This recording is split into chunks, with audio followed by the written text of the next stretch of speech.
আসসালামু আলাইকুম গাইস, আবার আপনাদের কাছে হাজির হলাম নতুন একটা রেসিপি নিয়ে। আজ আমি আপনাদেরকে দেখাবো ফিশ ফ্রাই করে।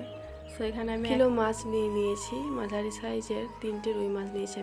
আমি প্রথমেই পরিষ্কার করে আঁশগুলি ছাড়িয়ে নিয়েছি, আর আঁশগুলি ছাড়ানো হয়ে গেলে আমি পিসটা করে নিচ্ছি। আমি এই কাজটি বটি দিয়ে করছি, আপনারা চাইলে এটা চাকু দিয়েও করতে পারেন, কোনো সমস্যা নেই। তো দেখুন, সবগুলি মাছ আমার পিস করা হয়ে গেছে। আমি একটা পেছের মধ্যে নিয়ে নিচ্ছি।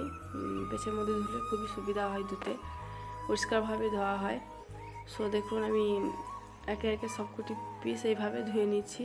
আপনারাও এটি এভাবে ধুয়ে নেবেন, আর এটা আলগা হাতে করবেন যাতে করে হাতের মধ্যে কাটা বুকে না যায়। সো এখানে আমি মাঝারি সাইজের পিস করে নিয়েছি। আপনারা চাইলে আপনাদের পছন্দের মতো ছোট বড় যে কোনো পিস করে নিতে পারেন, কোনো সমস্যা নেই। সো আমার মাছ ভাজা একদম রেডি। আমি এর মধ্যে দিয়ে দিচ্ছি 1 চামচ পরিমাণ লবণ, আর দিয়ে দিলাম 1 চামচ পরিমাণ ভাজা জিরে গুঁড়ো, আর দিয়ে দিলাম পরিমাণ মতো লঙ্কার গুঁড়া, আর দিয়ে দিলাম হলুদের গুঁড়া। সো সবকটি উপকরণ আমি ঝাঁকিয়ে ভালোভাবে মাখিয়ে নিলাম। সো দেখুন, এইভাবে ঝাঁকিয়ে আপনারাও মাখিয়ে নেবেন, ভালোভাবে মেখে যাবে। সো ফ্রাই প্যানটা গরম হয়ে এলে আমি এর মধ্যে দিয়ে দিচ্ছি সরিষার তেল। তেলটা গরম হয়ে এলে আমি একে একে মাছগুলি দিচ্ছি।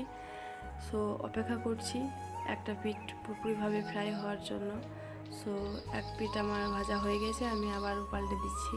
এভাবে আপনারা করে নেবেন, আর এই কাজটা একটু সাবধানের সাথে করবেন যাতে গরম তেল হাতের মধ্যে ছিটে না লাগে।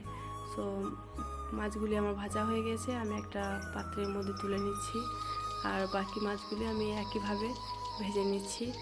সো গাইস, আপনাদেরকে যদি আমার ভিডিওটি ভালো লাগে থাকে অবশ্যই লাইক, শেয়ার, কমেন্ট এবং সাবস্ক্রাইব করে দেবেন। আর শুরু থেকে শেষ পর্যন্ত আমার এই ভিডিওটি দেখার জন্য আপনাদেরকে অনেক ধন্যবাদ। সো গাইস, আমার ফিশ ফ্রাই একদম রেডি, আর আবার দেখা হবে নেক্সট কোনো ভিডিও নিয়ে। আজ আমি এখানেই রাখলাম। আসসালামু আলাইকুম।